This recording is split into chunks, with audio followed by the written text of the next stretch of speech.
Hello friends, welcome to our YouTube channel friends. In this video I am gonna tell you about how to fix Bluetooth problem in your Xiaomi smartphone. So let's start the video friends. If you are unable to connect any of your Bluetooth device like speaker, earbuds, how you can fix it? So firstly you have to click on available devices. Here it is the refresh button, so it will refresh it, turn on the device, it will show up on here. If it is not fixing, you have to come to the settings, then click on search and write here reset.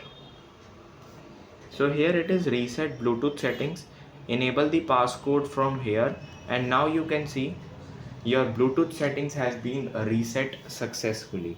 I hope you like this video. If you like this video, then subscribe to our YouTube channel for more helpful tips and tricks videos, and you can restart your smartphone if it is doesn't work. I hope you like this video. Thanks for watching.